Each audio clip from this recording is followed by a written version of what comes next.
vérité, nous avons accueilli ça avec une grande peine, avec un grand chagrin, et nous déplorons un tel massacre, nous déplorons toute manœuvre visant à ôter la vie à des paisibles citoyens qui n'ont rien à faire d'ailleurs, qui sont des innocents.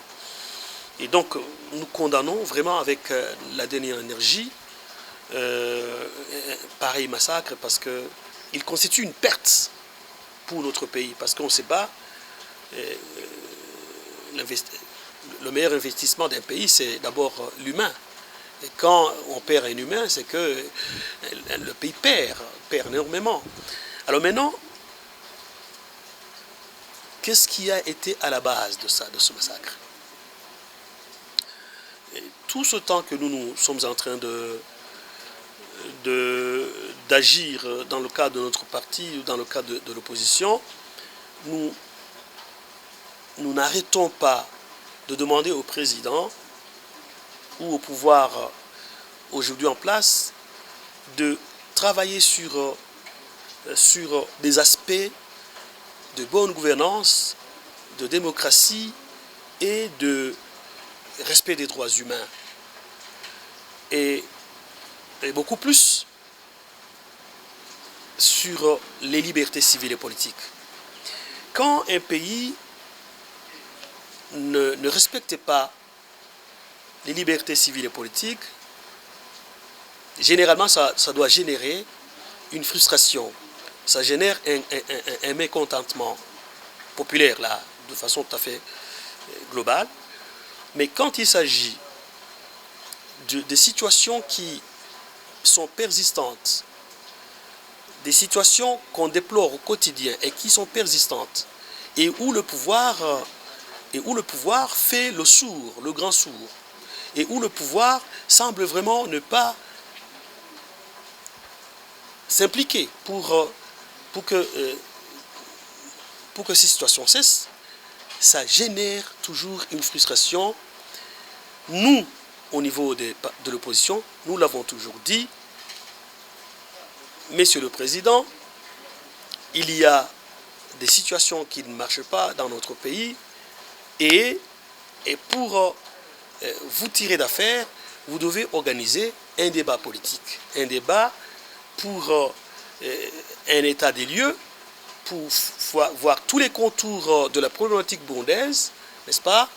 Et là, je venais d'évoquer les libertés civiles et politiques, je venais d'évoquer la gouvernance, je venais d'évoquer pas mal d'autres aspects qui sont liés, n'est-ce pas, à une bonne gestion de l'État.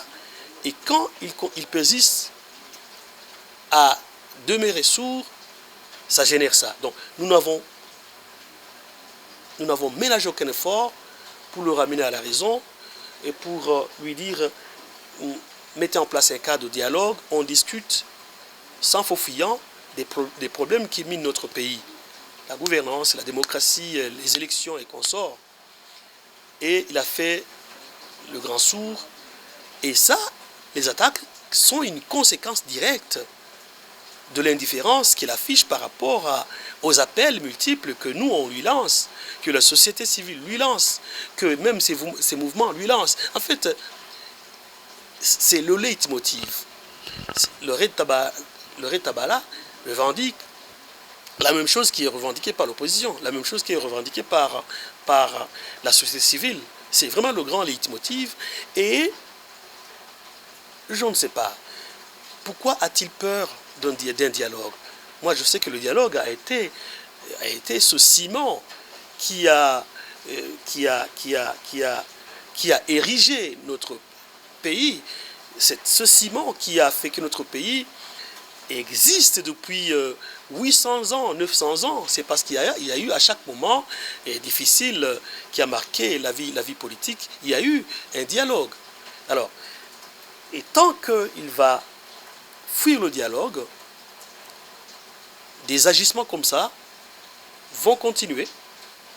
Et tant qu'il va fuir le dialogue, nous n'allons pas baisser la garde, nous allons continuer à revendiquer un état de droit dans notre pays. Donc je pense que la seule la seule voie possible pour que notre pays puisse recouvrer sa paix, sa stabilité, c'est d'amorcer un dialogue.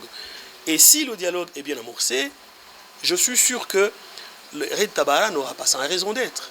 Je suis sûr que nous-mêmes, nous aurons notre raison d'être, mais peut-être les revendications ne seront pas de cette nature-là. Ils seront d'une autre nature. Donc, voilà. Donc, il doit vraiment comprendre que les paysans paisibles, les citoyens paisibles ne doivent pas continuer à être tués, ne doivent pas souffrir de son entêtement, ne doivent pas souffrir de son indifférence, ne doivent pas souffrir de sa peur de mettre en place un cadre de dialogue qui puisse trouver des solutions à toute la problématique burundaise. Mais ce n'est pas sorcier. Il suffit de s'y mettre et d'y croire. Et voilà, donc, encore une fois, si Red Tabara a revendiqué, n'est-ce pas, c'est peut-être un message. C'est peut-être un message qu'il a voulu adresser directement au président de la République. Si nous autres, nous continuons à dire « Messieurs, messieurs, messieurs, ça ne va pas dans votre pays », mais c'est un message fort que nous lançons pour qu'ils puissent comprendre la nécessité de la mise en place d'un cadre qui pourrait regrouper tout le monde, et qui pourrait connaître la participation de l'opposition en général, de l'opposition en exil et le pouvoir en place à Bujumbura. Et voilà, donc, aujourd'hui c'est Red Tabara, demain, cette frustration peut s'étendre sur d'autres groupes sociaux et aboutir à la même chose, à la formation des groupes de bandes armées, à la formation des groupes rebelles, et c'est encore une fois notre pays, les citoyens qui vont continuer à souffrir et à mourir inutilement, de façon tout à fait innocente. Donc, je pense que on ne le dira jamais assez. Il doit mettre son orgueil de côté, de président, et parce que le plus important pour lui, il faut qu'il dirige un pays stable, il faut qu'il dirige un pays cohérent. Aujourd'hui, il ne dirige pas un pays qui est cohérent. La preuve, c'est ces assassinats, ces tueries. La preuve, c'est notre communication politique quotidienne. Ça veut dire que dans notre pays, quelque chose ne va pas. Il pense que nos propos, c'est des propos qui s'envolent, n'est-ce pas? Et il oublie que nos propos continuent à ternir l'image de notre pays sur l'échiquier international, même au plan local. Nos propos, nos communications, nos revendications, tant qu'elles ne sont pas prises en compte, continuent à ternir l'image de notre pays et en particulier l'image du pouvoir CNDD-FDD incarné par Ndayishimiye lui-même.